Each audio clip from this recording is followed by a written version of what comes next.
Welcome to Dark Trail ID. Ketika data pertumbuhan ekonomi diragukan, pemerintah kompak pasang badan. Pertumbuhan ekonomi nasional kuartal kedua tahun 2025 tengah menjadi sorotan tajam publik. Data yang dirilis oleh Badan Pusat Statistik (BPS) yang mencatat pertumbuhan sebesar 5,12% secara tahunan, year on year, menuai keraguan dari berbagai kalangan, termasuk pengamat ekonomi, pelaku usaha, hingga masyarakat umum. Isu ini menguak polemik mengenai transparansi data ekonomi nasional dan memunculkan pertanyaan mendasar. Benarkah kondisi ekonomi Indonesia sedang tumbuh sehat? Kritik tajam dari ekonom. Sorotan paling mencolok datang dari Direktur Eksekutif Center of Economics and Law Studies, Selyos, Bima Yudhistira. Menurutnya, terdapat sejumlah kejanggalan serius dalam laporan BPS, terutama pada sektor industri pengolahan.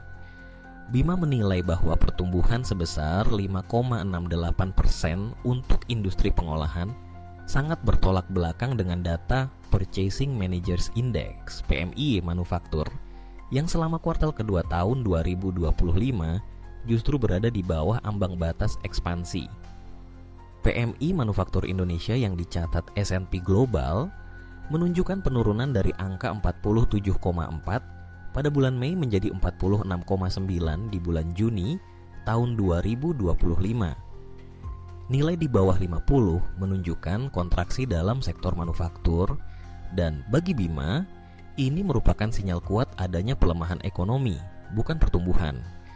Lebih lanjut, Bima mengangkat fakta di lapangan yang menunjukkan maraknya pemutusan hubungan kerja, PHK, terutama di sektor padat karya seperti tekstil dan alas kaki. Baginya, ini adalah indikator nyata bahwa aktivitas produksi tidak tumbuh. Sebaliknya, PHK massal mencerminkan penurunan daya serap industri terhadap tenaga kerja, sehingga klaim pertumbuhan industri menjadi tidak logis. Konsumsi rumah tangga yang lesu.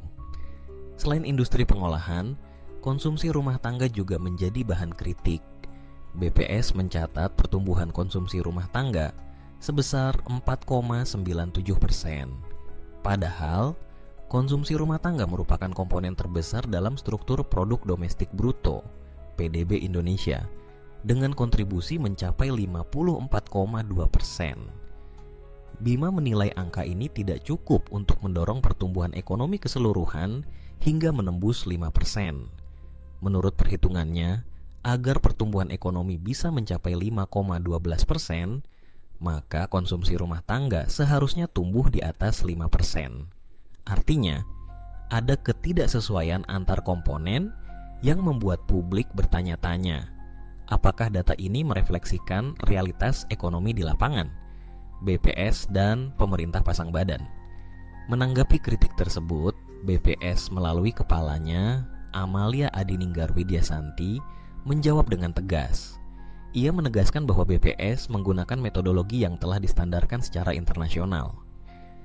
Ada standar internasional, ujarnya singkat namun padat.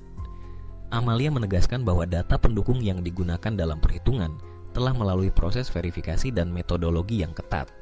Ia meyakinkan publik bahwa lembaga yang dipimpinnya menjaga integritas dalam penyajian data statistik nasional.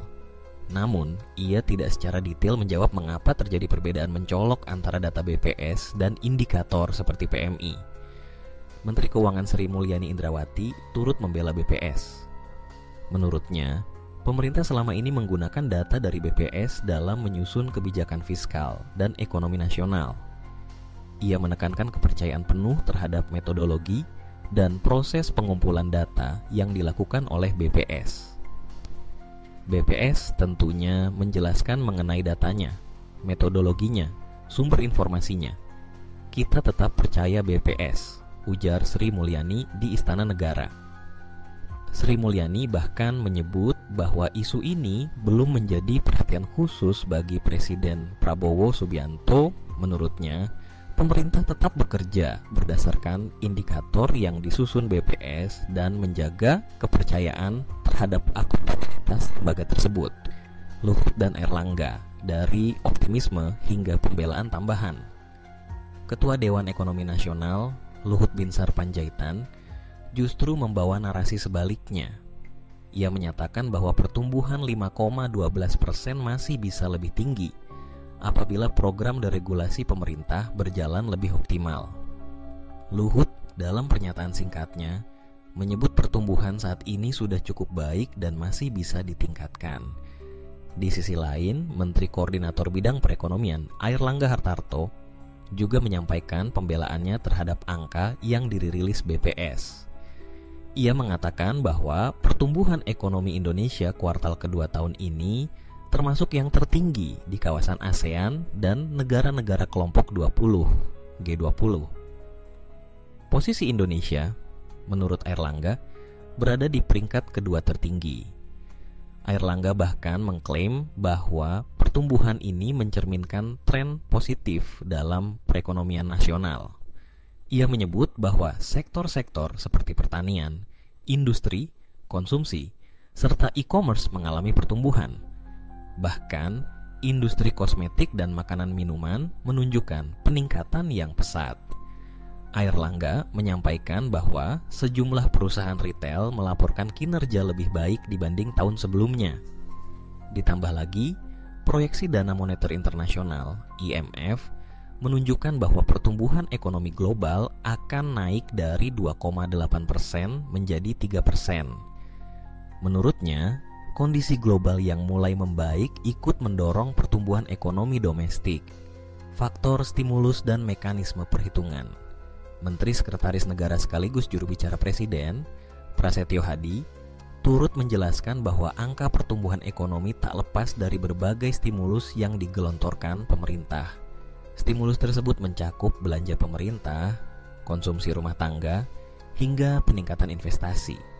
Prasetyo menekankan bahwa tugas pemerintah adalah menciptakan ekosistem yang mendukung pertumbuhan, sedangkan teknis perhitungan adalah domain BPS. Ketika ditanya mengenai fenomena sosial seperti meningkatnya PHK, rombongan jarang beli, Rojali, dan rombongan hanya nanya, Rohana, di pusat perbelanjaan, Prasetyo mengingatkan bahwa pertumbuhan ekonomi nasional harus dilihat dari sudut pandang makro secara menyeluruh, bukan dari satu kelompok masyarakat saja. Tergantung dari sudut pandang mana ya. Kan kalau sebuah perhitungan tingkat pertumbuhan sebagai sebuah negara, itu kan secara menyeluruh.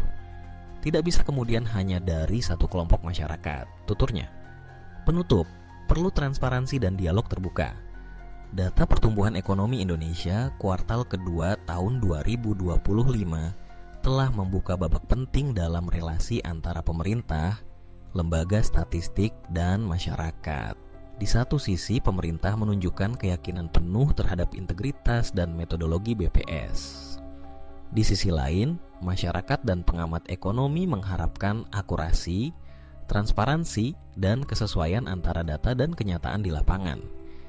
Kedepan, kritik seperti yang disampaikan Bima seharusnya menjadi pemicu perbaikan, bukan sekadar dibantah.